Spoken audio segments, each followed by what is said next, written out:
Iniciar grabación.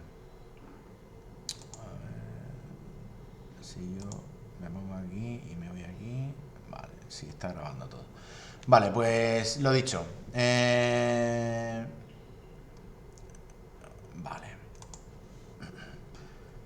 Os he actualizado. Acordaros que el último día estuvimos viendo el proyecto de. El proyecto de que era un API REST con CRUD, ¿vale? Un API REST sin usar ningún frame, un API REST hecha ahí con una estructura un poco siguiendo el patrón aproximadamente modelo vista controlador, ¿vale? Aunque no tenía vista. Sabéis que una API REST no tiene vista como tal. Una API REST directamente lo que hace es se pide mediante el protocolo HTTP, se piden datos a la API y la API los devuelve.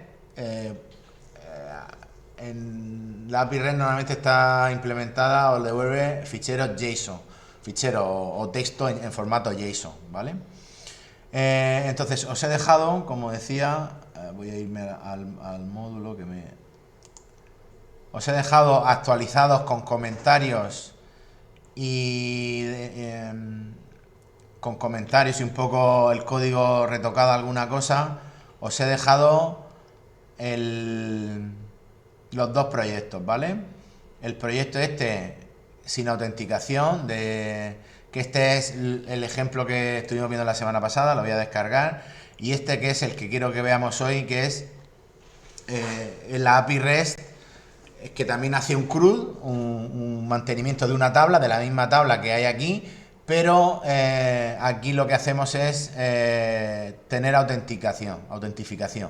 Y la autentificación se hace a través de una tabla de usuarios con una contraseña encriptada, ¿vale? Y usando el sistema de token, es decir, primero una vez que se autentica el usuario, le devuelve un token, la API te devuelve un token y una vez que tienes ese token, se usa ese token para hacer peticiones a la API, ¿vale? Entonces, voy a descargar este también y vamos a... La idea de hoy es ver este ejemplo, ¿vale? Como aquí tenemos, aquí está incluido esto, pues vamos a ver este ejemplo para que veáis un poco como una forma de implementar el tema de los tokens y demás. Aquí uso una librería que ya viene implementada, que ahora la veréis, que pues, usa una serie de métodos que ya hay, entonces pues bueno, simplemente es usarla y ver cómo usando esa librería se puede hacer la implementación y luego vamos a ver cómo se puede mediante uno de los mediante el software que vimos el último día, pues vamos a hacer peticiones y vamos a ver cómo si no mandamos el token no nos deja hacer cosas y cuando mandemos el token nos va a dejar hacer cosas, ¿vale? Entonces si os parece voy a descomprimir esta, bueno, voy a abrirlo desde aquí. No hace falta que os diga, que cualquier duda y tal me lo vais diciendo y lo vamos viendo. API REST Auth se llama. Vamos a extraer aquí. Vale. Y es esta, control X, lo traemos a... El SAM está aquí, ¿verdad? Sí.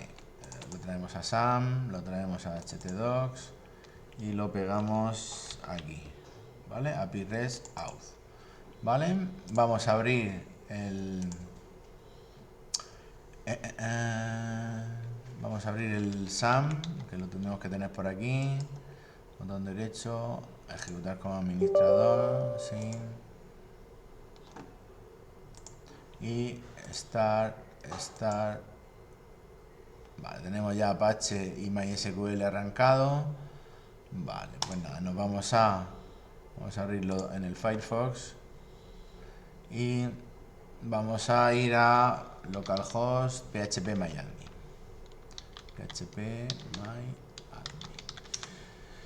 Entonces, vamos a crear el esquema de base de datos para esta tabla, para esta API REST, ¿vale? Entonces, el esquema, bueno, aquí tenéis una que se llama API, vale, esto no sé si, bueno, a lo mejor lo han visto los de la mañana, supongo. Entonces, vamos a crear una nueva base de datos que se va a llamar API REST Auth, ¿vale? Lo voy a llamar así, la creamos y vamos a importar, y como siempre os dejo en la carpeta base de datos del proyecto, que está en C SAM htdocs, tenéis en la carpeta base de datos tenéis el script de base de datos para crearlo, ¿vale? Le dais a lo seleccionáis, le dais a importar y vamos a ir abriendo mientras el Visual Studio Code. Veis que la importación en principio se ha hecho correctamente, ¿vale? Básicamente lo que crea, veis que crea, bueno, estos son valores para tal, ¿y dónde está? Aquí. Crea una tabla player, que es la tabla de, digamos, la tabla que contiene la información con la que va a trabajar nuestra API, ¿vale? Que es la información de un jugador, ¿vale? Las estadísticas de un jugador. Luego hace una inserción, inserta un valor para que la tabla tenga un valor y luego crea la tabla usuario. La tabla usuario es la que se va a usar para la autenticación, ¿vale? Nosotros vamos a autenticar a través de una tabla usuario que tiene pues, un identificador de usuario, un username, un password, un token, ¿vale? Y luego el nombre. Aquí pone nombre, pero bueno, esto está un poco, y luego si está disponible. Esto pues es un poco, está hecho a partir de el tutorial el vídeo que tenéis en Open Webinar que os dejé en la unidad, que es un poco en el que va explicando pues toda la creación de esta API. Y luego insertamos un usuario, ¿vale? Aquí el username es prueba, el password es todo este chorro de números y letras. Este chorro de número y letra, no, perdón, este de aquí es el password y este de aquí es pues el último token que usó. El password está encriptado, evidentemente, como ya vimos en la primera evaluación. Entonces, para saber la clave, aquí en los comentarios os dejo que el usuario que se inserta es un usuario que tiene como clave prueba y como password también prueba, para que cuando vayamos a probar la API pues sepamos que ese usuario y esa clave nos va a permitir autenticarnos en la API. ¿Ok? Y luego ya pues temas de claves primarias y temas de el autoincremento, el siguiente número que usará para autoincrementar la tabla usuario y la tabla player. ¿De acuerdo? Entonces una vez que tenemos eso, tenemos aquí esto, nos vamos aquí a más tarde, no quiero ahora ponerme, tiene Docker instalado, nada, de momento nada. Entonces aquí tenemos vamos a abrir, vamos a archivo, abrir carpeta y vamos a abrir la carpeta del proyecto para que veáis un poco la estructura, que ya lo vimos el otro día, pero vamos a ver. Vale, seleccionar carpeta, no guardar. Vale, más tarde, que no quiero instalar la actualización. Vale, mira, entonces vemos que en este proyecto tenemos, bueno, el script de base de datos. En la carpeta JWT, que esto es de JSON Web Token, es pues una serie de script, de clases, que son las que se usan para hacer el tema de los tokens, ¿vale? El tema de los tokens. Esto es JSON Web Kit, ¿vale? Web Key, perdón. Y luego el JSON Web Token Implementation. ¿Vale? Aquí tenéis una serie de estos, bueno, estos son excepciones, que unos tipos de excepciones que no están, esto es como en Java, sabéis que vosotros en Java acordaros que podíais, extendiendo de la clase exception, podéis crear una excepción propia y si no ponéis código, pues lo único que os servía era para tener una excepción propia y ya está, cuando la lanzaréis pues mandaría el mensaje, el funcionamiento por defecto, el que hereda de la clase exception, que es cuando hacéis un throw, seguir mandando el mensaje que pongáis.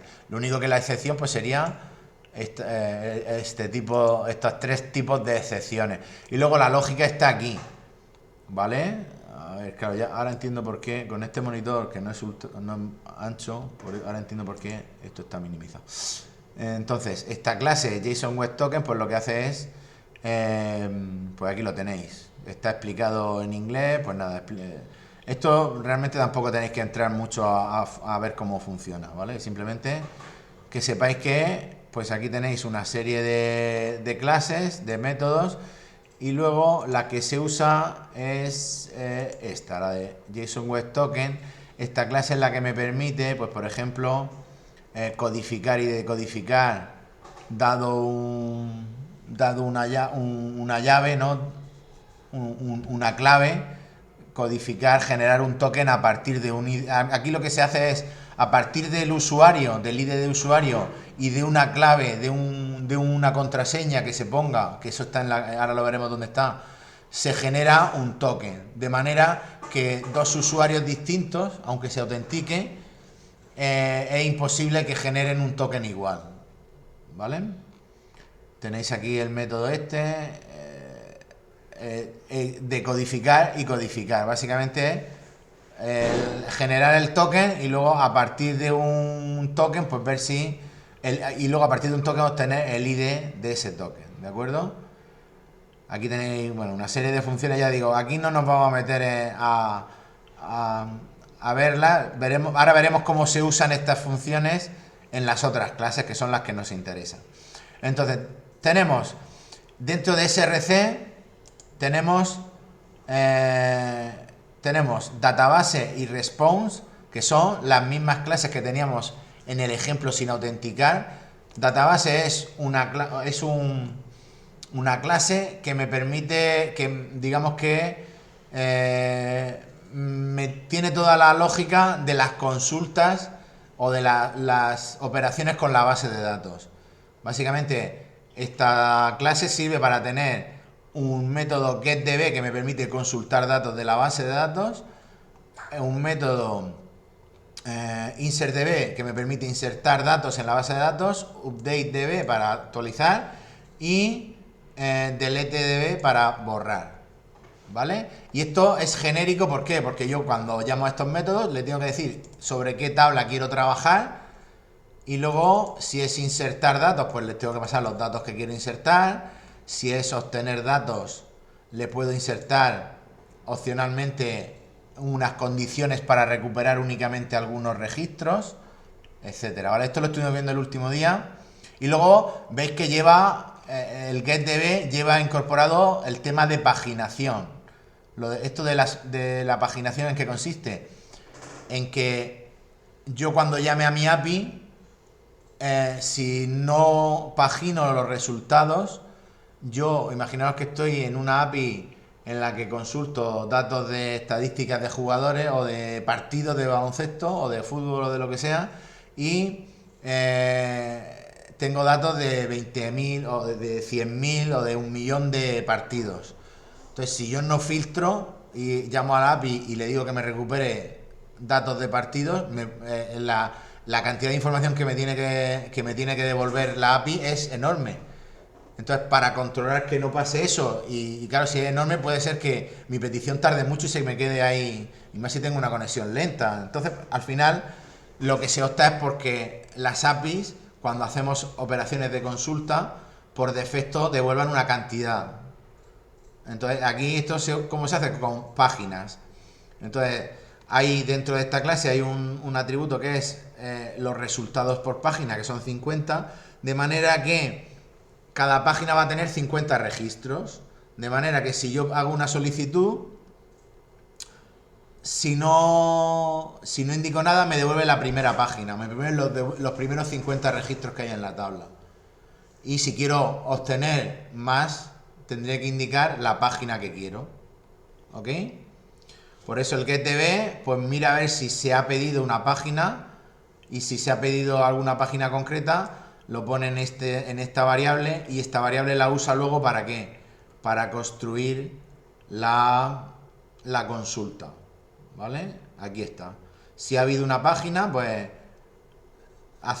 usa el comando limit, que indica desde qué registro a qué registro. Eso es un comando de... Sé que en MySQL está, no sé si está en Oracle, pero bueno, en cualquier caso, si trabajáramos con otra base de datos, pues habría que modificar esto para... Esto está pensado para trabajar con MySQL, ¿vale? Y luego lo que hace es la consulta. Devuelve los resultados en un array y eso es lo que devuelve la API, ¿vale? Bueno, eso es lo que devuelve este método de la base de la clase database.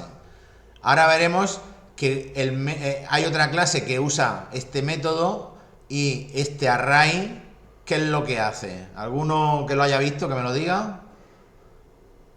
¿Qué es lo que hace el método que usa al final esto? Que me responda. ¿Puedes repetir, perdona? ¿Eh? ¿Puedes repetir, perdona? Que el método que estamos viendo, que es getDB, que está aquí en la clase database, Sí, devuelve un array. sí. Pero realmente este método getDB es usado por otra clase, en concreto por la clase... eh, ¿esto qué Sí, bueno, era es? por categoría y por Bueno, lo puede artículo. usar por varios. Lo puede usar... Sí. O Lo van sea, a usar... heredan de database esas clases. Claro, cuando hereden estas clases que heredan de database, cuando llamen a getDB, luego ¿qué van a hacer? Al final, al final, las clases estas cuando usen este método, si esto devuelve un array, ¿qué es lo que hacen con este array antes de Correcto. devolverlo al usuario, al cliente de la API? Esto es un array. Validarlo, ¿no? No, una vez que es consultado en base de datos, no valida. Hay una operación que se hace, al final la API, ¿qué es lo que devuelve siempre? Un API REST, ¿qué es lo que devuelve? Un JSON. JSON. Un JSON. Y esto es un array, no es un JSON. Entonces, habrá en alguna de las clases que utilicen este método, el array que se devuelve aquí, lo que harán será el método JSON encode. Eso os suena, ¿no? Sí, El sí. JSON encode es un método que coge un array y me lo codifica y me devuelve una string que es un JSON. Sí, pero lo que pasa es que yo, bueno, como yo lo he hecho, no lo hace la clase, lo hace la clase que responde, que hace un La encode clase de de la esta respuesta. player, ¿no? A ver. No, hay una clase, bueno, en mi caso hay una clase que se llama response, que cuando lo que metes en la respuesta te Ah, lo vale, codifica a vale. JSON. Correcto, vale, mira. Sí, sí, tienes razón, David. Lo que dice David, la clase response. La clase response es la que centraliza todas las respuestas que se hacen en nuestra API. Entonces, cuando yo quiero devolver una respuesta al cliente de mi API, pues como siempre llamo a la función response, lo que hago es indicar un código, que va a ser un código HTTP, y luego esto que es la respuesta, aquí yo podré, aquí normalmente se pondrá un array y ese puede ser un array o una cadena de texto. La cuestión es que, por lo que decía David, que este método lo que hace es esto, ¿vale? Hace un JSON encode de esto, de la respuesta que voy a dar. Entonces lo que me hace es devolverme la respuesta siempre en formato JSON, ¿vale? Vale, entonces hemos visto estas dos, hemos visto database y response. Y entonces, esta clase, las clases que están dentro de esta carpeta, que son clases, por cada, digamos, esto es el equivalente al modelo, a las clases modelo del microframework que hemos visto, ¿vale? Y vosotros diréis, ¿por qué aquí pone modelo de autorización? Pues porque, bueno, esto está en el ejemplo este, el database este se usa para, para las para las clases que son digamos, de la API para consultar datos, y esta, ¿vale?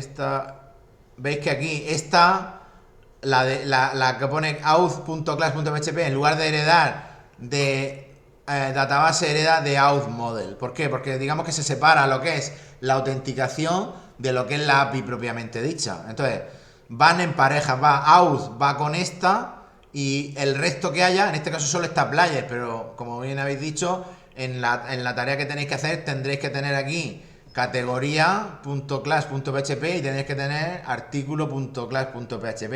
Esas dos heredarán las dos de database. Entonces, el out model es el equivalente a database, pero para la parte de la autenticación. ¿Esto qué me permite? ¿Qué me permite el tener separado esto de esto?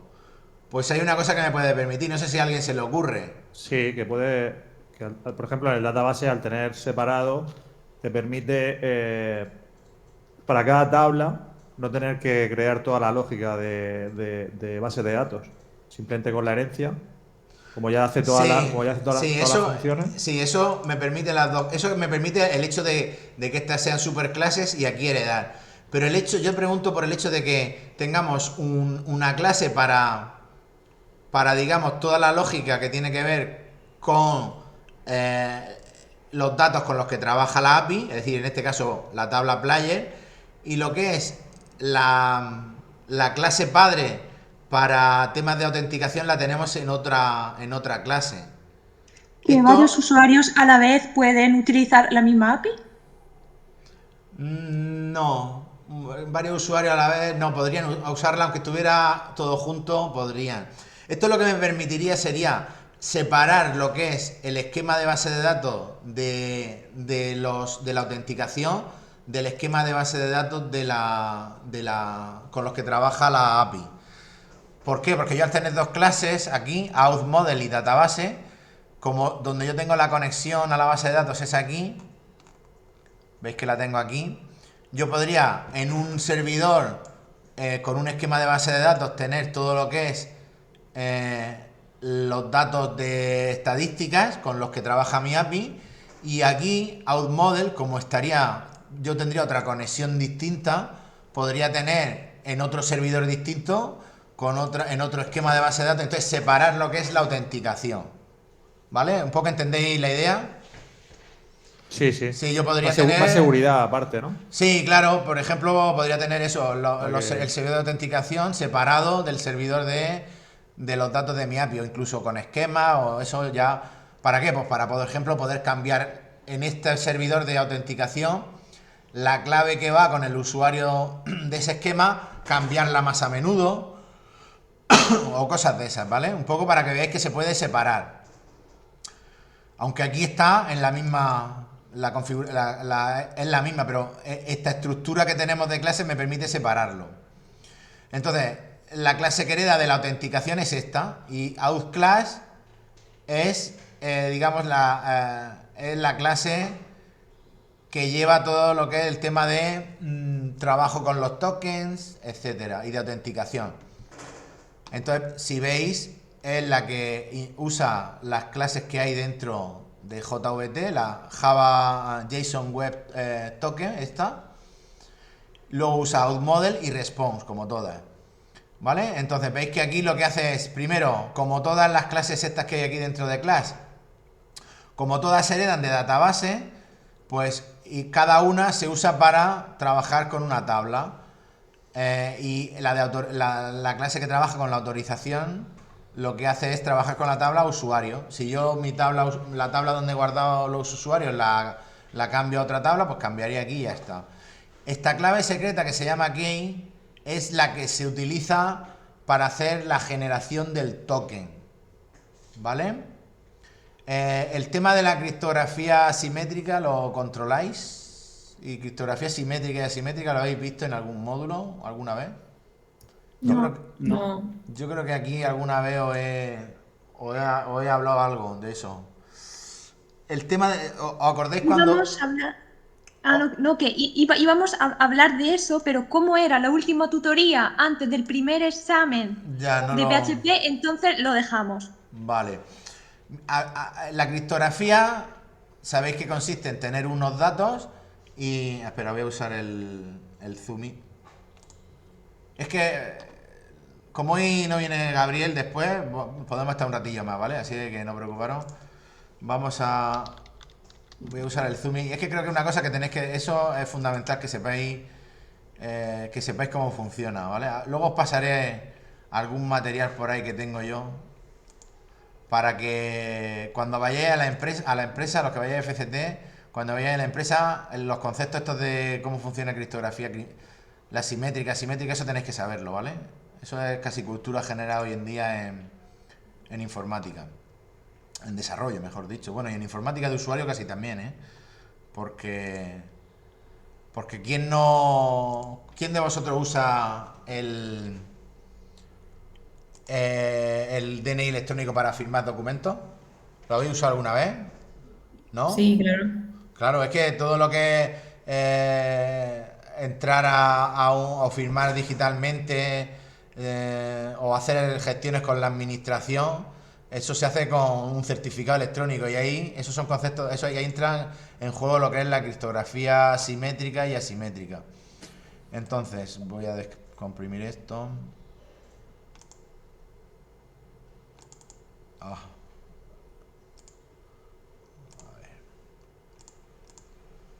Lo voy a borrar y aquí. Vale. Vale. Entonces, lo que iba diciendo. El. A ver si me deja. Era control 2. Sí. Vale. Esto no lo puedo dejar en blanco. Aquí tampoco. Vale. Mirad, la criptografía básicamente consiste en que yo tengo una información y mediante una cosa que se llama, mediante una clave, yo aquí esto se le suele llamar key, mediante una clave yo cifro o encripto estos datos y los tengo, obtengo unos datos, los mismos datos pero encriptados, ¿no? Y legibles. Esto aquí cuando se explica criptografía se habla de el cifrado del César, que es un cifrado que se usaba en la antigua Roma, que básicamente lo que consistía es que yo tenía aquí un mensaje y lo que hacía era cada letra del mensaje la desplazaba en el alfabeto tantas posiciones como me indicara la clave de cifrado. Entonces yo lo que hacía era, si yo aquí tengo el texto, hola, yo lo que hacía era, ¿cómo cifro? Es el algoritmo del César que se llama. ¿Alguno le suena esto o no? ¿No? ¿Alguno lo ha escuchado alguna vez? Sí, sí, sí, lo he oído.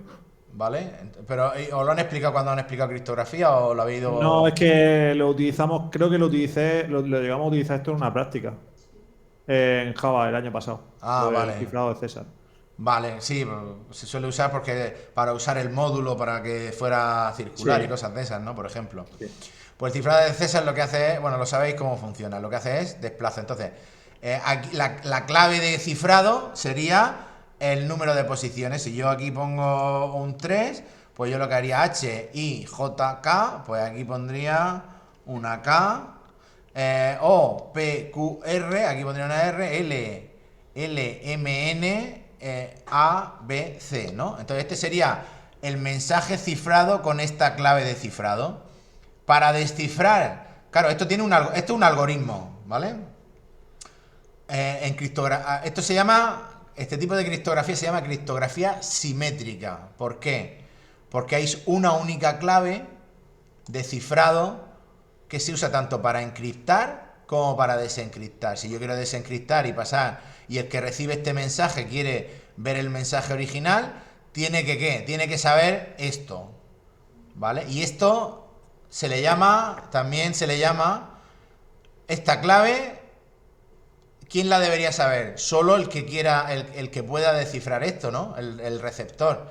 Por lo tanto, como es una cosa que solo debería saber el que va a recibir el mensaje, esto se le conoce también en criptografía simétrica, se le conoce como la clave secreta, ¿vale? O privada, o clave secreta, mejor dicho. Entonces, claro, esta criptografía, el que quiera sacar el mensaje original debe saber este valor y usando el algoritmo de desencriptado, pues sería capaz de volver al mensaje original. ¿Qué pasa? Que esto tiene un problema, este tipo de criptografía tiene un problema. Y es que el emisor cómo le manda al receptor este valor. Porque claro, si se lo manda a través de cualquier canal, sin encriptar, pues tiene un problema, porque alguien puede interceptarlo y conseguirlo, ¿no? Entonces, eso llevó a idear, esto es el ejemplo de criptografía simétrica o de clave privada. Es decir, esta clave es privada, solo la saben en este caso el que emite y el que recibe, o la deberían saber solo ellos. Entonces, como esto tiene ese inconveniente de cómo llega a todos, se ideó lo que se llama otro tipo de criptografía que se llama criptografía asimétrica, ¿vale? Lo que es la criptografía asimétrica o de clave pública.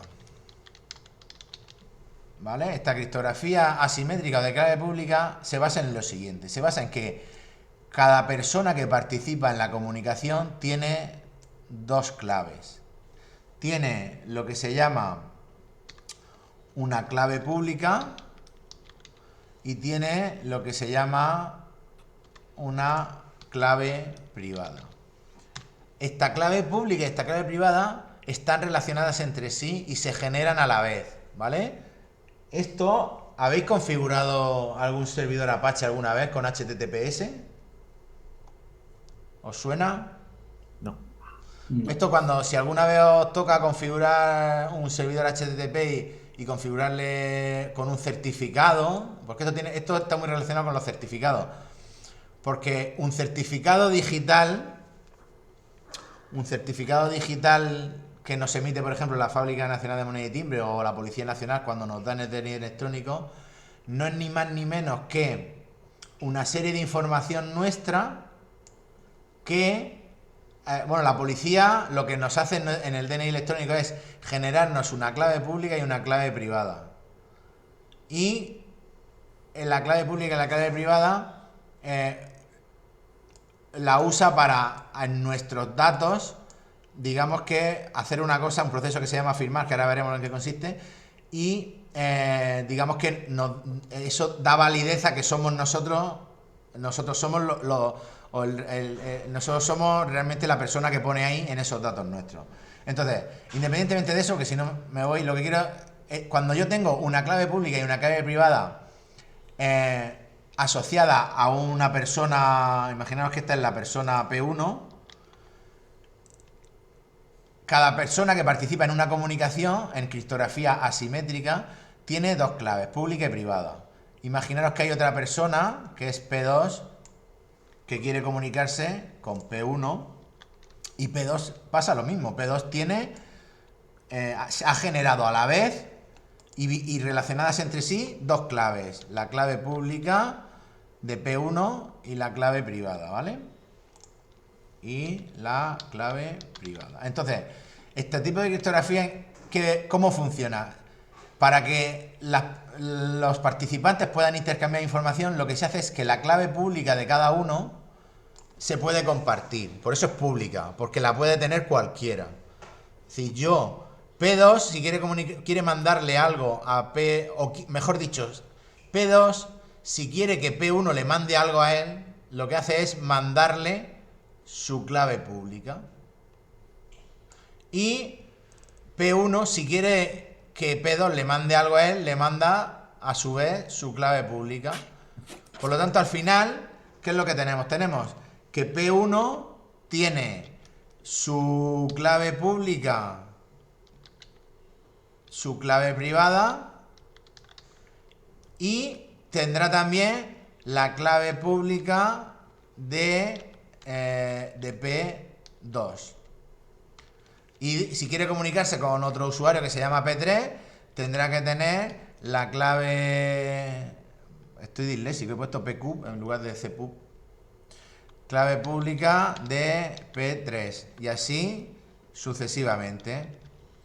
Y P2, ¿qué tendrá? P2 tendrá su clave pública, que eso siempre la tiene uno, su clave privada y tendrá la clave pública de P1 y si quiere comunicarse con P3 tendrá la clave pública de P3 y así sucesivamente. Por lo tanto, clave pública, la que yo comparto. La clave privada, eso no se comparte con nadie, es privado, eso es mío solo. ¿Vale? Entonces, la criptografía esta tiene primero un proceso de intercambio de claves, que se llama. Una vez que se han intercambiado estas claves, ¿qué es lo que pasa? Que si yo quiero mandar un mensaje, imagínate que P1 quiere enviar un mensaje a P2, ¿vale? Le manda aquí un mensaje. Este mensaje, P1, perdón, lo tiene que encriptar. Pero la criptografía simétrica que tiene estas dos claves tiene una particularidad, que yo puedo encriptar con una clave y desencriptar con la otra. Entonces lo que se hace es, como yo quiero mandar el mensaje, se lo quiero mandar a P2, lo que hago es encripto el mensaje con la clave pública de quién. ¿Sabréis decírmelo? ¿O De P2. estáis perdidos o no? La clave pública de P2. La clave pública de P2, exactamente. El mensaje a quién se lo voy a enviar, a P2. Entonces, como se lo voy a enviar a P2 y yo solo quiero que P2 lo pueda desencriptar, yo tengo que encriptarlo con la clave pública que me ha dado P2. De manera que ese mensaje encriptado con esa clave pública de P2, la única clave que puede desencriptarlo es la privada de P2. De esa manera me aseguro que el único que puede ver el mensaje original es el usuario P2, porque la ha encriptado con su clave pública. ¿Vale? Esto al principio cuesta un poco, pero hay un montón. Yo os pasaré algún enlace, pero si buscáis criptografía simétrica, cómo funciona, hay un montón de vídeos en internet y lo explica. Echadle un ojo porque esto es importante que lo entendáis. ¿Por qué? Porque el protocolo HTTPS, funciona con criptografía, funciona así. ¿Vale? Entonces, la criptografía simétrica, clave pública, clave privada. La criptografía simétrica para enviar información encriptada se hace así. El mensaje que quiero enviar se encripta con la clave pública del destinatario. De manera que solo el destinatario puede desencriptarlo con su clave privada. En la criptografía simétrica, además de enviar información encriptada, hay otro proceso, que es el proceso de firma digital. ¿La firma digital en qué consiste? La firma digital consiste en que yo tengo un documento y yo quiero firmarlo digitalmente, ¿vale? El usuario, yo, como Soro, quiero firmar digitalmente este documento. Y yo tengo pues mi clave pública, como ya decimos, tengo mi clave pública y mi clave privada. Entonces lo que hago es, para firmar un documento, lo que hago es, a ver, hay varias opciones, pero en lugar de encriptar todo el documento, lo que se hace es, del documento se saca un resumen, ¿vale? El resumen se hace con una función hash. ¿La función es hash? ¿La habéis visto en algún sitio? ¿Me suena a mí? Pasa que, ya os digo, voy cambiando de módulo. La función hash es una función, esto es el MD5, si os suena, MD5 sum, ¿vale? Dado unos datos, me genera un resumen que es único para esos datos. De manera que si yo cambio algún dato de aquí y le vuelvo a aplicar la función hash, el resultado es distinto, ¿vale? Entonces lo que se hace es, se coge un resumen, lo que se llama, sí, el resumen de un fichero que yo quiero firmar. Y ese resumen se encripta usando, ¿qué clave? ¿La pública o la privada? Si es un proceso de firma, es algo que solo puedo hacer yo, ¿no? ¿Qué clave usaré? La privada. La privada. Entonces yo lo que hago es, con mi clave privada, encripto ese resumen del fichero. Y al receptor del documento firmado yo le envío el documento original y le envío ese resumen encriptado con mi clave privada. Este receptor puede validar si ese documento ha sido firmado por mí. Lo puede hacer si tiene mi clave pública. Si yo antes le he pasado mi clave pública, el receptor que quiere verificar si este fichero está firmado realmente por mí o no, ¿qué es lo que hace? Pues repite el proceso, coge el documento, le pasa la función hash al documento recibido, le hace un hash. Y entonces obtiene un resumen de ese documento recibido. Y lo que hace es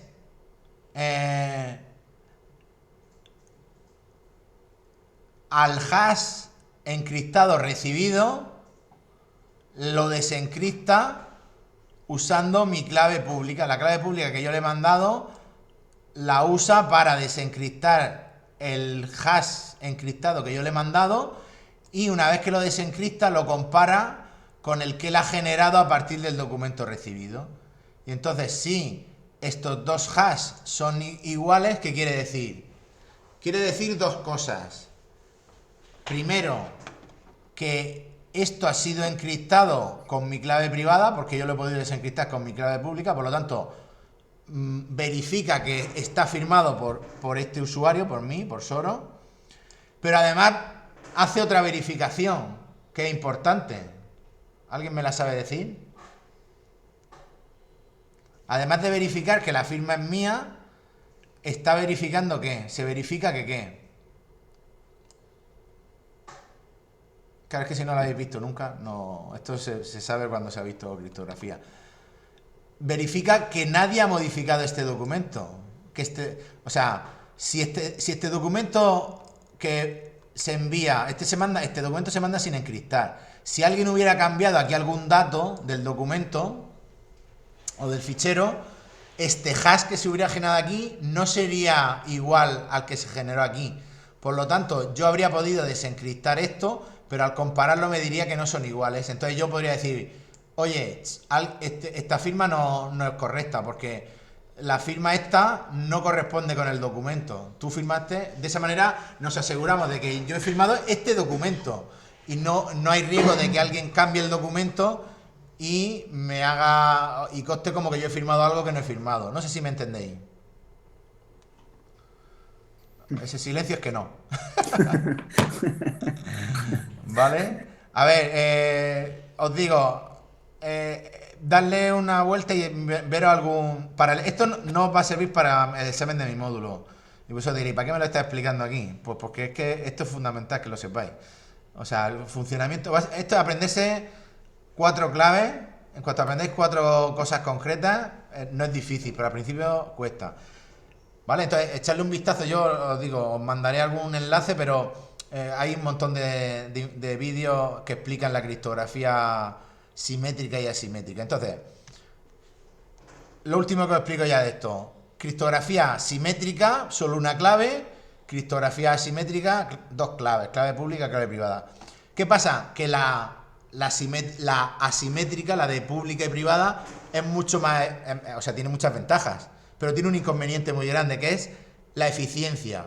Es mucho más lenta que la otra criptografía. Entonces, ¿qué es lo que se suele hacer? Se suele hacer una mezcla de ambas. Se suele usar una mezcla de ambas, y el mejor ejemplo en el que se usa esto es, tenemos un cliente web y tenemos un servidor web. Entonces, cuando yo me conecto con un cliente web a un servidor web y quiero usar el protocolo HTTPS, que es seguro, ¿qué es lo que se hace? Uno podría decir, venga, pues que el servidor, la comunicación se haga usando criptografía asimétrica. Es decir, que el servidor web me dé su clave pública, que es lo que se suele hacer, ¿no? Porque al final nosotros lo que queremos que vaya encriptado es los datos personales que se ponen aquí, por ejemplo, en un formulario. Imaginaos que tenemos aquí un formulario de login, en el que yo pongo el login y la contraseña. Entonces, claro, si yo esto lo mando por HTTP normal, la contraseña va por internet, va sin cifrar, y eso es dangerous. Entonces lo que se hace es, vale, esto tiene que ir por HTTPS, pero claro, ¿cómo intercambian las claves? Pues yo sé que el servidor web, si yo quiero tener un servidor web que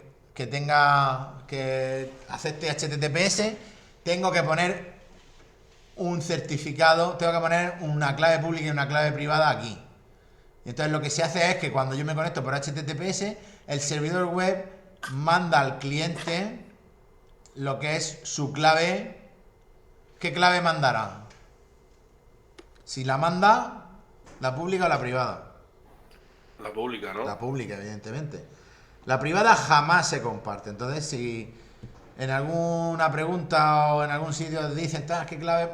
Lo que manda alguien comparte con el resto es su clave pública siempre. Entonces, una vez que el cliente tiene la clave pública del servidor, el cliente, ¿qué puede hacer? Puede mandar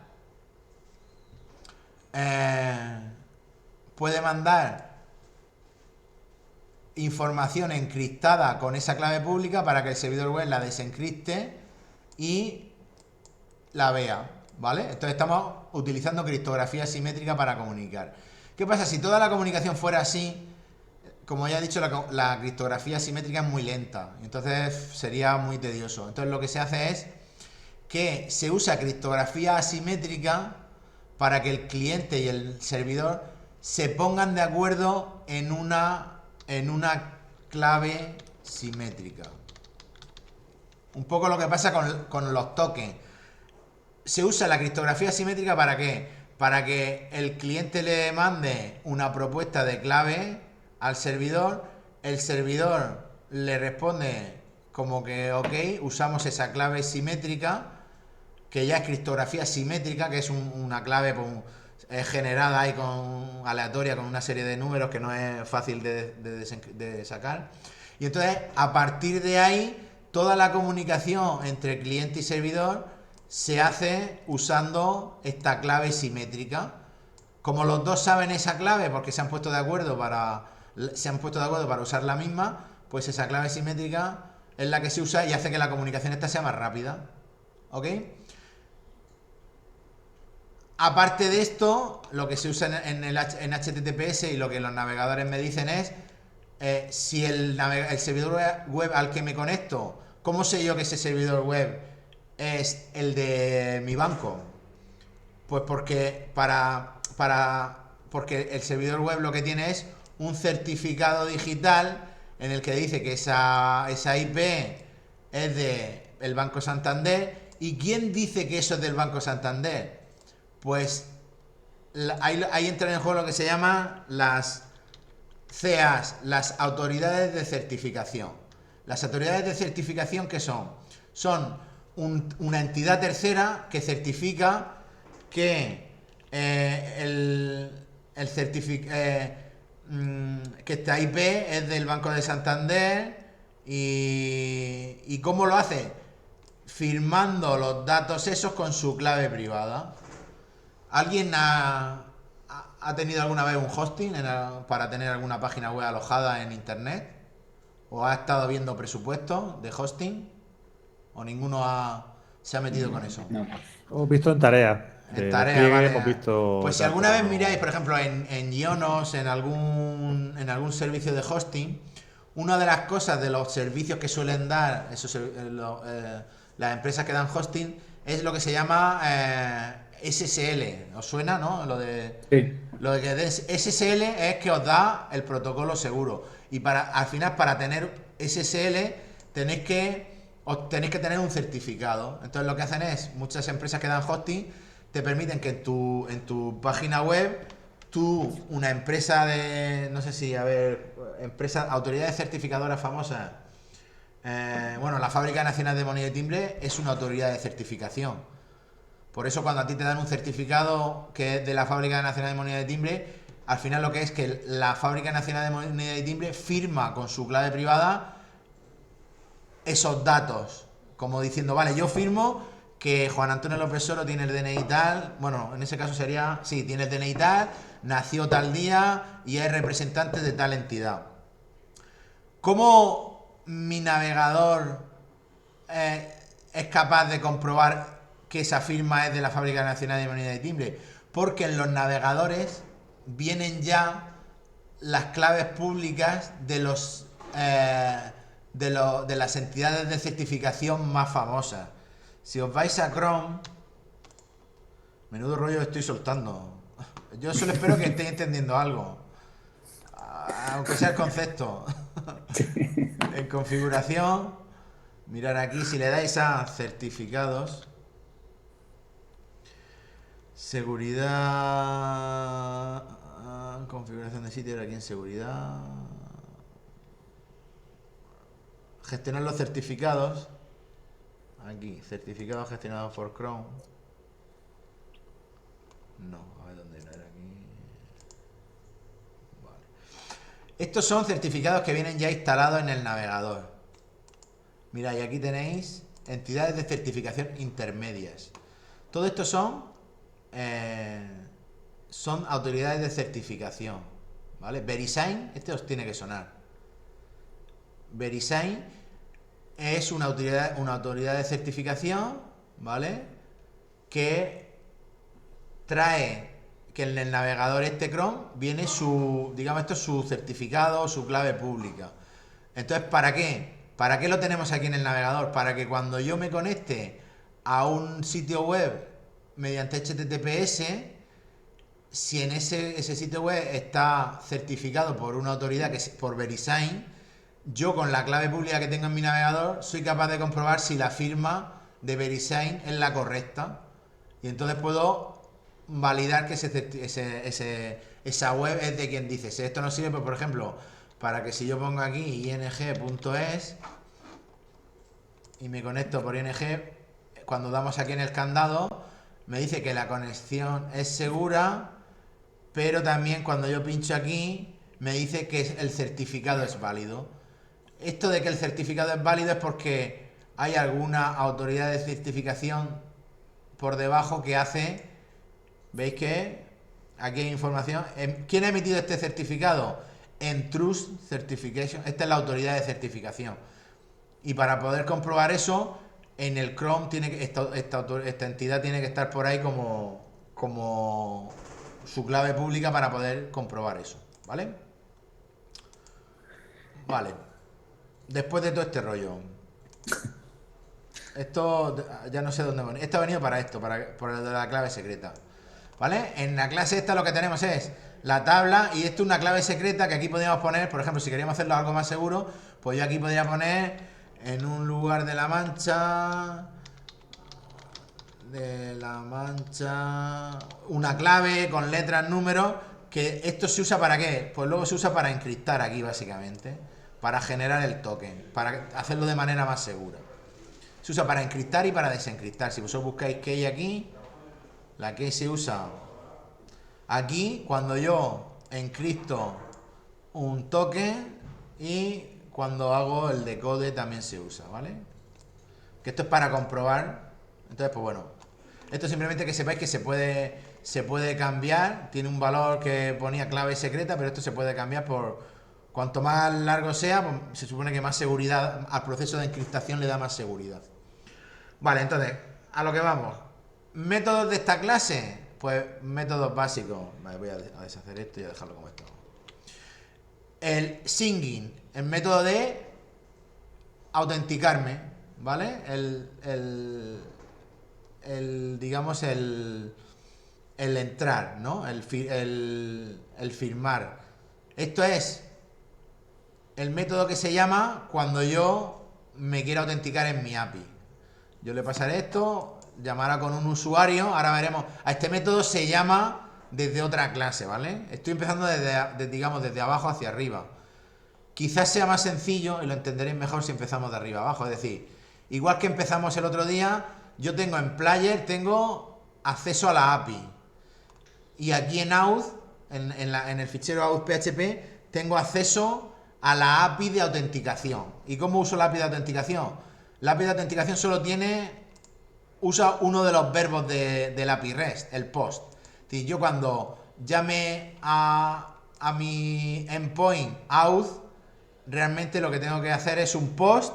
¿Y qué es lo que tengo que mandar? Tengo que mandar un usuario y una contraseña, ¿vale? Ese usuario y esa contraseña la tengo que mandar por POST en un JSON. Y entonces este método, esta clase, mejor dicho, este script recoge ese POST y lo que hace es coge el usuario y llama a la clase, al método de auth singing para autenticar a ese usuario, ¿vale? Si esto no falla y devuelve un token, pues genera una respuesta que es OK y la mando como 201, ¿vale? Si no, esto, claro, el caso de que falle está dentro de este singing, ¿vale? Si yo mando un usuario incorrecto, una contraseña, el propio singing, si nos vamos aquí, el propio método si nos vamos aquí a esta clase, veis que lo que hace es, si no están los campos usuario y clave, lo primero que me dice es que tengo que mandarlos, ¿vale? Y envía un error 400. Si vienen el usuario y la contraseña, lo que hace es llamar al método login de la clase padre con el usuario que me han enviado y con la clave que me han enviado, pero aplicándole un hash SHA-257. ¿Por qué lo hace? Porque el login es el que internamente va a hacer la consulta a la base de datos y la contraseña en la base de datos está encriptada. Entonces hace lo mismo que hacíamos en el primer trimestre, en el ejercicio ese que os puse en el examen. Yo, para comprobar si la clave que me han pasado es la del usuario, lo que tengo que hacer es encriptar lo que me ha puesto el usuario como clave y compararlo con lo que hay en la tabla. Entonces, si yo voy aquí al método login, veis que lo que hace es el password ya es el password encriptado. Lo que hace es simplemente sele y si devuelve bien y si no, nada, ¿vale? Entonces, si el resultado es que no hay ningún registro donde el usuario es el que me ha enviado y tiene la clave que me ha pasado, el resultado que devuelvo es error, el usuario y la contraseña son incorrectas. En caso contrario, lo que hago es generar el token, ¿vale? Entonces, si llego hasta aquí es porque todo ha ido bien, me ha autenticado bien, entonces genero un token. ¿Cómo lo genero? Bueno, data token, vale, genero con el tiempo.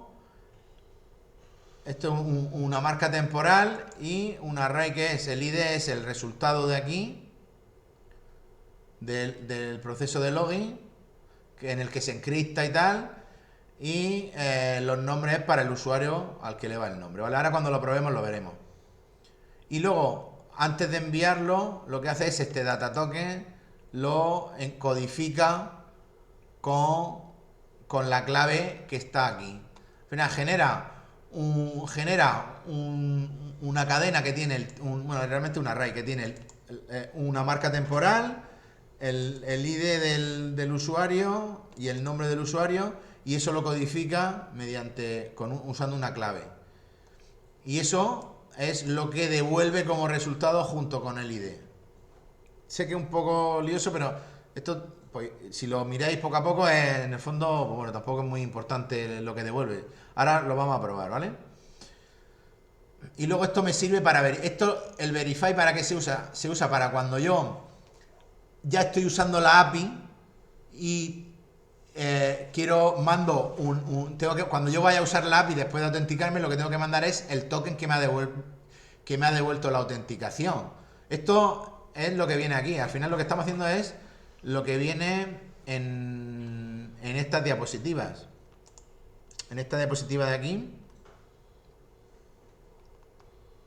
Que eso, por eso os digo que para entender esto es muy importante que tengáis muy en mente el esquema general cuál está siendo. Mirad, nosotros lo que estamos haciendo es esto. Estamos haciendo una autenticación, me devuelve un token y a partir de ahí todas las peticiones a la API se hacen mandando el token. Yo solo mando una vez mi usuario y contraseña. Ya después uso el token para no tener que estar volviendo a enviar usuario y contraseña. ¿Vale?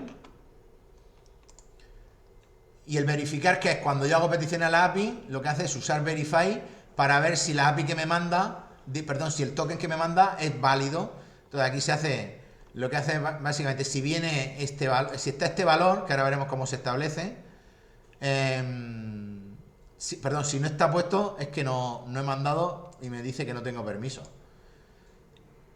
Si está, lo que hace es asignárselo a esta variable y la API, perdón, esto realmente va a ser el token que me han mandado. Entonces, yo envío el token que se guarda aquí, ese token lo decodifico y lo comparo, y si lo decodifico, si se decodifica, lo comparo con, o sea, lo uso para obtener el usuario. Y si consigo obtener un usuario a partir después de decodificarlo, uso este campo que viene aquí en los datos para obtener el usuario. Entonces, si ese token es de un usuario válido, entonces todo correcto y devuelvo los datos. O sea, devuelvo como que sí. Como que el token es correcto y entonces ya me deja seguir. Y si no, pues saltan las excepciones correspondientes. Vale. Hemos visto ya esto. Lo de player es lo mismo y es lo mismo que hay en la API REST sin autenticación. Esto es para consultar datos. Tenemos el get, el insert, el update y el delete. ¿Vale?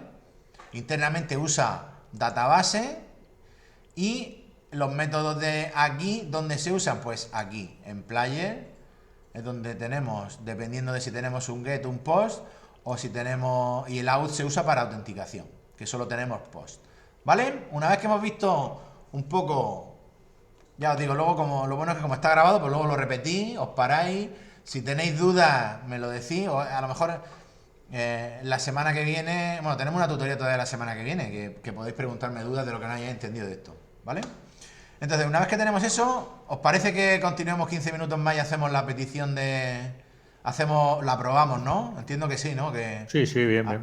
Sí. asumimos que estamos en diseño de interfaces. Y entonces, ¿cómo vamos a probar esto? Pues muy bien, tenemos ya nuestro proyecto, lo tenemos en nuestro servidor web, está desplegado. Entonces, vamos a usar la extensión esta que instalé el otro día, que se llama Rester, creo. A ver, Rester, sí. La vamos a usar, la voy a agregar a Firefox y vamos a probarlo. Añadir. Vale, aceptar. Vale, lo tenemos por ahí ya. En principio sí, vamos a ver. Si yo voy aquí, le digo extensiones Rester, ejecutar. Vale, aquí la tenemos. Acordaros que esto, creo que el otro día ya probamos, ¿no? Hicimos una prueba de...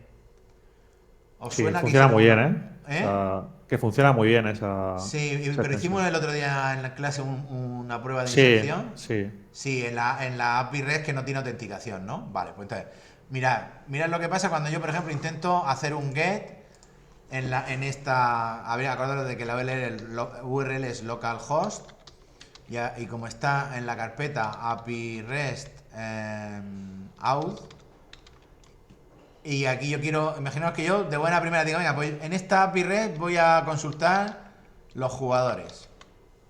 Hago un get y en la que vimos la semana pasada con esto bastaba. Yo hacía el send y en teoría... Falta aquí- una T. API REST auth. vale, correcto. Por eso me dice que me da un error de no encontrado. Es API REST auth, ¿vale? Ahora me tiene que dar un error. Vale, ok. Vale, ¿qué me dice? Me dice que... Vale, el error que me da es que no database encontrada. ¿Por qué? Porque en todos mis ficheros de configuración la base de datos, el esquema al que me estoy conectando es este y yo lo he creado como API REST auth. Por lo tanto, tengo dos opciones: o cambio el nombre del esquema o cambio los ficheros. Vale, va a ser más fácil venir aquí y decirle, a ver si me permite cambiar el nombre aquí. A ver, operaciones, renombrar base de datos a API REST desarrollo web entorno servidor, continuar, ok. No me deja. Vale, porque me hace primero un drop. Vale, me hace... Vale, pues nada, pues vamos a coger, copiar. Vamos a venir aquí al código y ya sabéis que está, esto está aquí. Entonces, si yo le digo aquí que es API REST Auth, y aquí le digo, y en control S, y en Auth Model, que es para la autenticación, también arriba tenemos API REST Auth. Son en estos dos sitios. Vale, hacemos eso y decimos, venga, pues ahora vamos a hacer. Vale, es que yo creo que a lo mejor sí he hecho algo. He hecho aquí algo. A ver. Ah, es que está sin la T. La he puesto aquí sin la T. Ah, vaya. API REST. Esto es problema de pronunciar mal. Porque en vez de pronunciar API REST Auth, yo digo API REST Auth sin la T. Entonces, claro. Vale, entonces. Ahora ya sí. Guardo y guardo. Y ahora ya. Si yo hago esto. Vale. Ahora que me dice, veis que yo y como esta API la tengo con autenticación, me dice, oye, que tú no tienes permiso. ¿Por qué? Porque cuando si me voy al principio, me voy aquí a Player, en Player cuando yo le doy a Get, me dice, obtiene los parámetros, tal, ¿y dónde está? Llama a user get. Si yo me voy a Player Class y me voy al método Get, el método Get de aquí coge los parámetros, tal, y ¿dónde está? Vale, si no esto nada, llama a parent getDB this table. Por lo tanto, llama a database getDB. Vamos a getDB. Veis que aquí hay una cadena de llamadas. Podría usar el control para ir. Vale, pero es que no. La clave está aquí. Es que la clave está aquí. Esta es la clave es esta. Que en mi endpoint lo primero que hago es crear un authentication, un objeto authentication, y lo primero que hago es verificar esa autenticación. Es decir, verificar si estoy autenticado. Y claro, el verify lo que hace es ver si viene, la petición ha mandado algún token. ¿Vale? Entonces, si yo quisiera quitarle lo que es la comprobación de eso, bastaría con que yo aquí en Player cogiera, a ver, un segundo, aquí en Player PHP yo dijera, pues mira, no vamos a autenticar. Si yo hago eso y guardo, y ¿qué pasa por ahí? Y mando, me dice, bueno,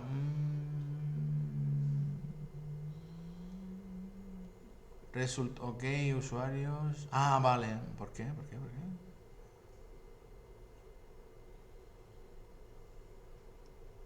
En API Red Database, en la línea 61. Es que probablemente haya luego algún sitio más donde en la línea 61, en Database, a ver. En la línea 61. Bueno, no entiendo por qué. Yo se lo he comentado esas líneas y a mí sí me ha funcionado. Por eso tiene que ser que yo he modificado ahí algo, estoy haciendo algo mal. Es que en principio con eso debería ir, en la línea 61 que para cada result. No entiendo muy bien, a ver. A ver. API REST Auth, Player.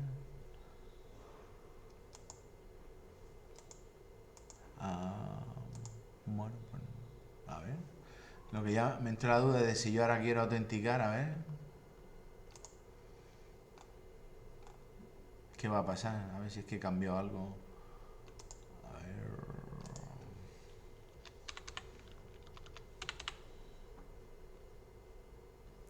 Control S. Es que yo no sé si en database. Database. La conexión la he puesto bien. API REST Auth. Vale. Root y sin clave. Y la tabla es en auth, a ver, es que auth ya no se usa, auth model,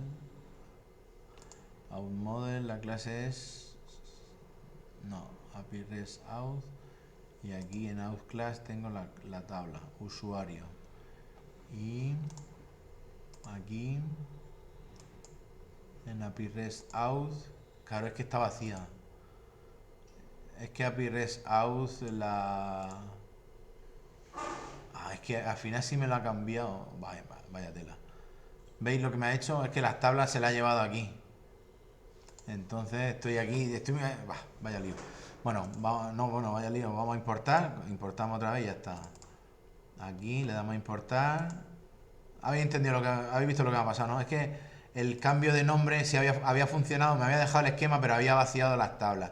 Vale, ahora que no tengo las tablas, si yo hago esto, no tiene permisos, y si yo quito en player, lo que hemos dicho antes, si yo en player quito estas dos líneas, ahora sí debería, como no entra la autenticación, guardo y envío, y veis que ahora sí me devuelve, ¿vale? Era un problema de que la base de datos no se me había quedado bien, ¿vale? Pero claro, nosotros estamos autenticando, entonces esto lo volvemos a su lugar. Entonces claro, con autenticación no puedo, la petición no funciona. La petición me dice pues que no tengo permiso. Entonces, ¿qué es lo que tenemos que hacer? Tenemos que hacer, yo lo voy a hacer aquí, pero si nosotros quisiéramos usar en la unidad 8, sabéis que son, aunque no entre para examen, os quiero hacer una diapositiva, un poco de resumen o algún material, aunque sea de resumen, o que os leáis por encima cuando podáis, después de los exámenes, en la unidad 7 y la unidad 8. La unidad 7 básicamente habla del uso de JavaScript mezclado con PHP, que en el fondo es lo que esté haciendo en desarrollo web cliente. Es decir, lo que nosotros generamos mediante PHP es una página que se devuelve al servidor, pues al cliente, perdón, pues si en esa página va código a JavaScript, pues se ejecutará en el cliente y hará pues todo lo que podéis hacer desde el cliente, que habéis visto en el módulo de desarrollo web cliente. Entonces, y entre esas cosas que podéis hacer en el cliente, ¿qué es lo que podéis hacer? Peticiones Ajax, ¿no? Que supongo que la habéis visto con Luismi, ¿no? Con Fetch, ¿no habéis visto peticiones Ajax? Sí, lo hemos visto. Peticiones Ajax, que en el fondo son peticiones a APIs. Habéis hecho petición a alguna API también, ¿no? Sí. Entonces, ¿qué es lo que pasa? Que la API esta que estamos implementando aquí, vosotros podríais usarla en una aplicación usando JavaScript. Y como esta API devolvería un código JSON, vosotros habéis visto en desarrollo web cliente, habréis visto que la petición Ajax, cuando obtenéis el JSON, podéis usar ese JSON ¿para qué? Para actualizar el DOM y pues cambiar vuestra aplicación, ¿no? Vuestro documento. Que esa es lo que se llama pues las aplicaciones SPA, ¿no? Eso lo oí. Single Page Application, eso os suena también, ¿no? Eso debe sonaros, ¿no? Sí, eso en los primeros temas de nuestro módulo estaba. Una aplicación es una aplicación que no se recarga. Y como la única forma que tiene el protocolo HTTP de no recargar la página, ¿cuál es? Haciendo peticiones asíncronas. Es decir, haciendo peticiones Ajax, de manera que lo que devuelve la petición Ajax lo uses en JavaScript, lo que hace es actualizar el documento para que se actualice la página sin tener que pedir al servidor que cargue todo, ¿vale? O que te devuelva una página y que el cliente lo cargue todo. Entonces, pues bueno, ¿cómo nos autenticamos aquí? Pues hemos dicho que en esta API para autenticarnos tenemos que usar auth, el endpoint auth. Hemos dicho que si miramos aquí, el endpoint auth solo acepta post, por lo tanto tendremos que venir aquí y decirle, pues yo tengo que usar post. Y ahora, ¿qué es lo que tengo que mandarle? Pues tengo que mandarle, esto os lo explico aquí, hay que mandarle un JSON con el usuario y la contraseña. ¿Vale? El usuario es user y la clave username y password.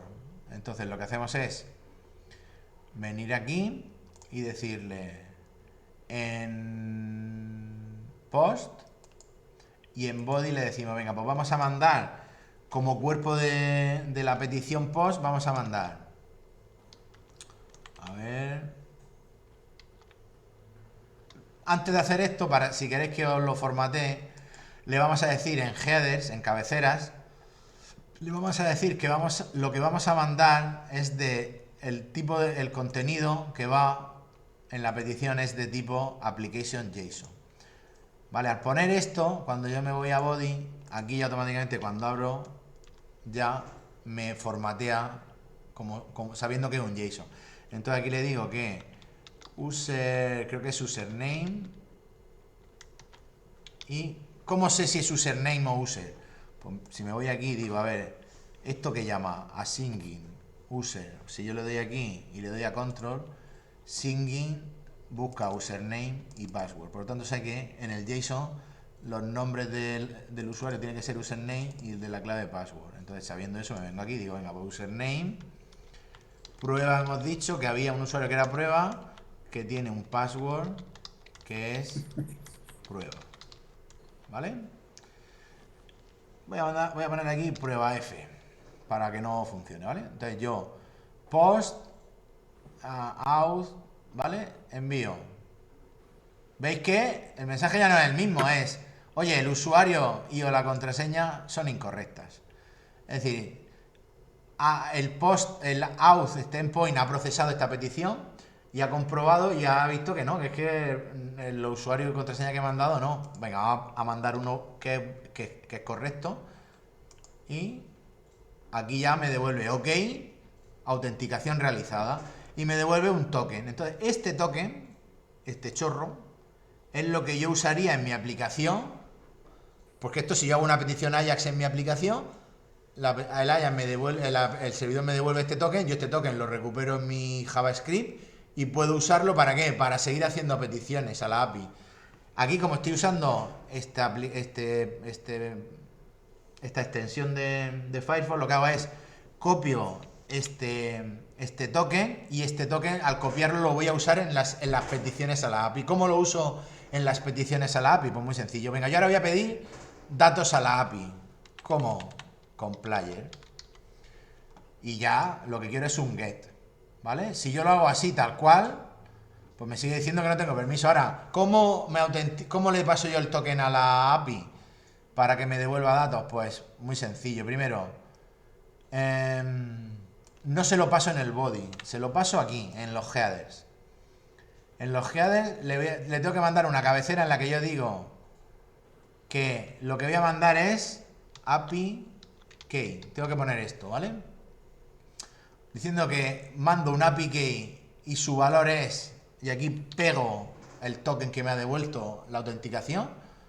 Con esto ya en el servidor se guarda esto en una variable de servidor que es la que usa mi código, ¿vale? De hecho, si le dais a aquí, a ver, ¿dónde estaba? En verify, en el método verify,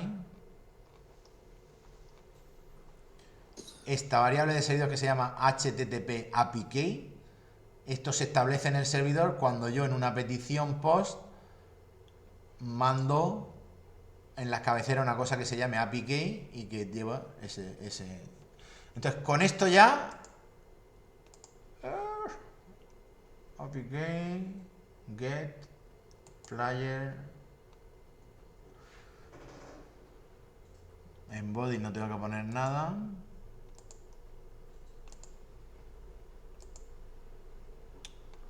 No tiene permisos, ¿cómo no tengo permisos? A ver, ¿era aquí API? ¿Era aquí API? API key, a ver cómo era. API key.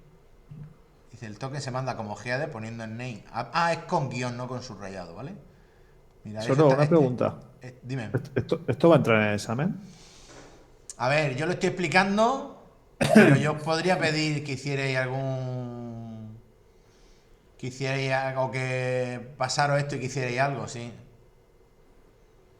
A lo mejor podría pasar este esquema y modificarle algo para que le modificaría algo de la parte esta de usa, ¿vale? O que usara y me hicierais captura. A lo mejor os puedo pedir que uséis esta extensión o que mediante una pequeña aplicación en PHP, yo os paso este código y os digo mediante una aplicación en PHP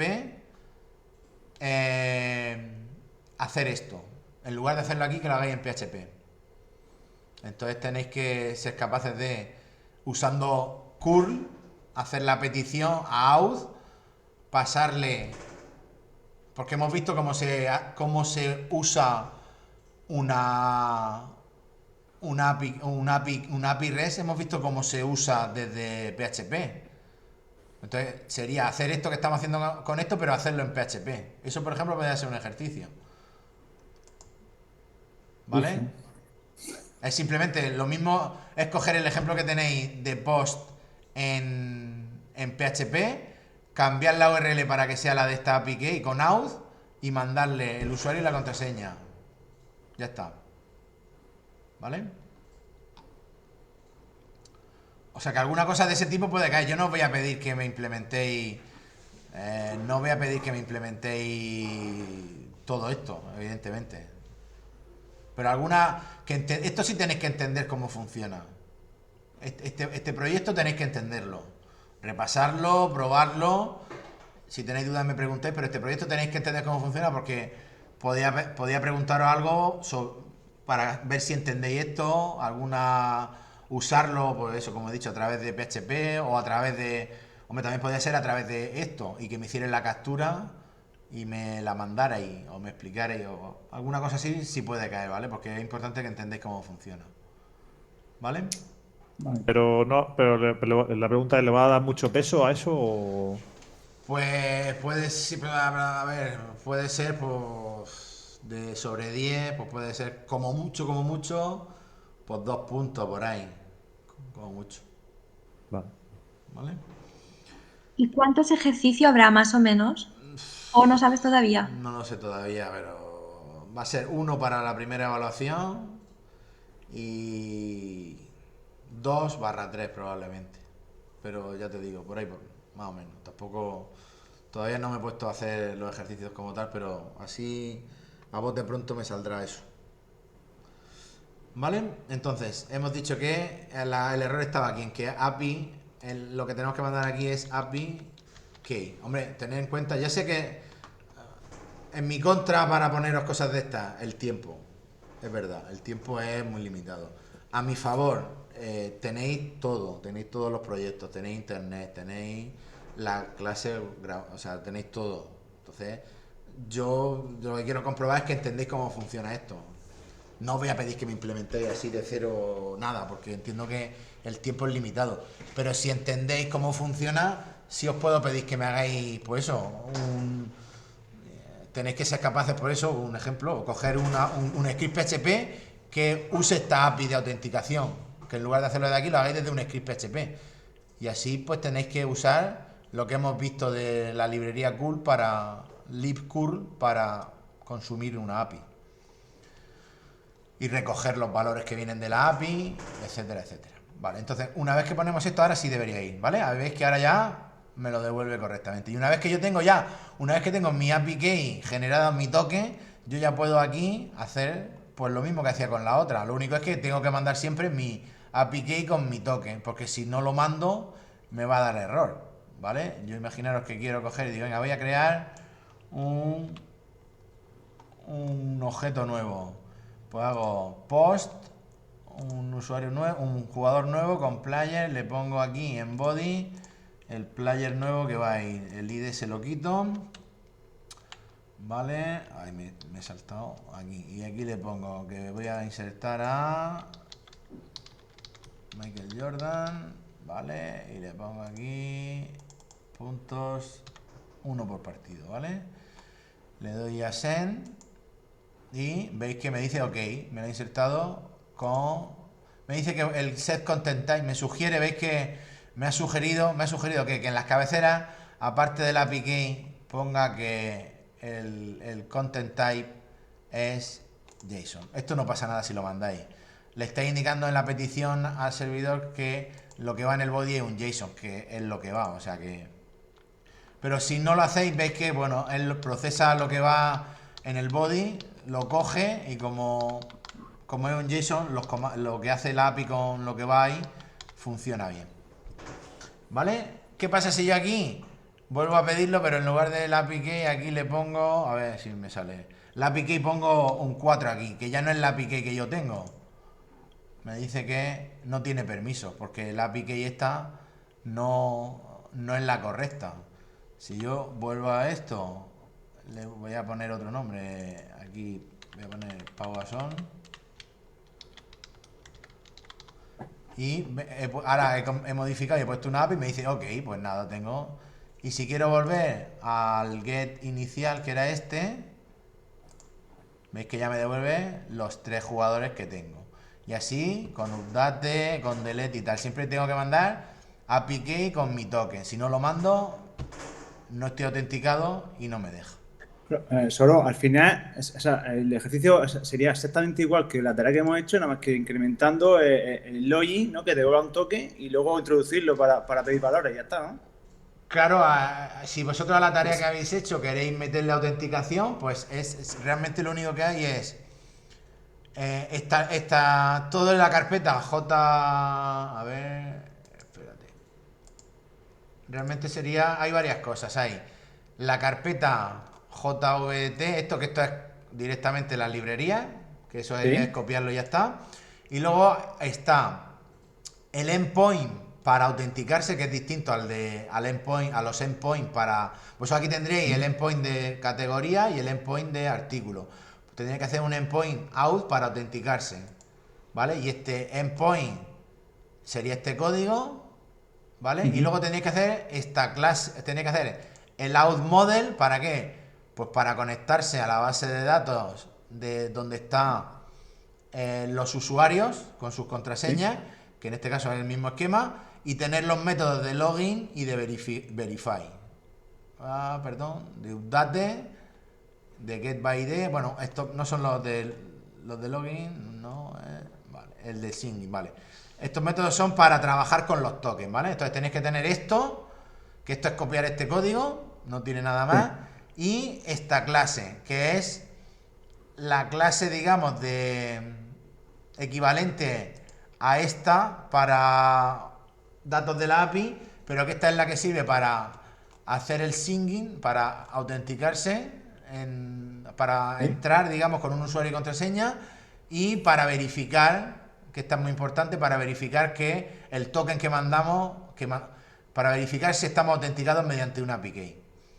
Entonces, una vez que tenemos este fichero y este fichero, ¿vale? Estos 3 ficheros, lo único que habría que hacer es a cada uno de los endpoints que tengamos, añadirle estas 2 líneas al principio. ¿Para qué? Para que cuando se ejecuten lo primero que haga es verificar si en la petición va el token. ¿Vale? ¿Te ha quedado más o menos, Oscar, claro? Sí, entonces el token te lo devuelve el endpoint out, ¿no? Claro, el token lo devuelve este endpoint out. Y luego simplemente Cuando ponga un hacerlo- usuario y una contraseña correcta. Vale. Sí, Y luego es usar las mismas peticiones en el resto de endpoint, pero cuando la mandes tienes que mandar API key, en la cabecera tienes que mandar una cabecera que ponga API key y el token que te ha devuelto out. Ya. Y Vale. código lo que tienes que hacer es poner estas 2 líneas en todos los endpoints que tengas. Sí, para verificar, ¿no? Que Claro, pueda para entrar. que se verifique que está autenticado con un token, si no. Vale. Sí. ¿Vale?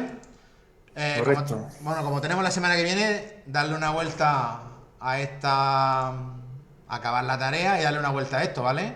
Y la semana que Vale. viene resolvemos dudas. Y como tenemos todavía el día antes del examen o de eso, pues bueno, si hay alguna duda más, lo vemos. Es que no me acuerdo si te lo pregunté. Solo las tareas que quedan. Sí, las tengo, este fin de semana les meto caña y este fin de semana os corrijo la de la 6, la unidad 6 que era el microframework. ¿Vale? Correcto, sí, vale. Venga, vale. Este fin vale. de semana os corrijo para que tengáis la semana que viene para mirar los errores y demás del microframework y podamos hablar el jueves de él.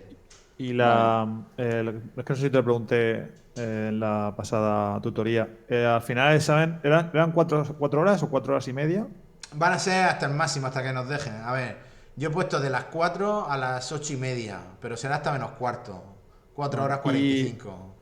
y la gente que tenga solamente una parte, o sea, ¿le vas a dejar hasta el final o...? En principio sí. Vale. Bueno, los que vais a tener ventaja, los que os quede solo una, pero bueno, también es normal. A ver, porque otra opción sería poner un tiempo para una y otro tiempo para otra, pero tampoco el que le quede la primera, pues tendrá que ir más rápido, lo siento, pero Pero Ay, Soro, la hora de entrada para todos es la misma, ¿no? sí, O sí, sea, yo no puedo entramos entrar todas a más las tarde, ¿no? 4. Sí, en principio lo voy a hacer así. Vale. y quería comentarte también solo que como yo no tengo portátil, Sí, que si en el ordenador que me vaya a poner podía estar instalado el Xdebug, por si tengo que vale, utilizarlo o lo que sea. vale. Mándame un correo para que lo tenga, me lo ponga como una tarea. Mándame un correo para que lo haga y la semana esa cojo uno y le configuro el X de bus para Vale. depurar, ¿vale? Venga, gracias. Vale, pues si no tenéis nada más, voy a parar.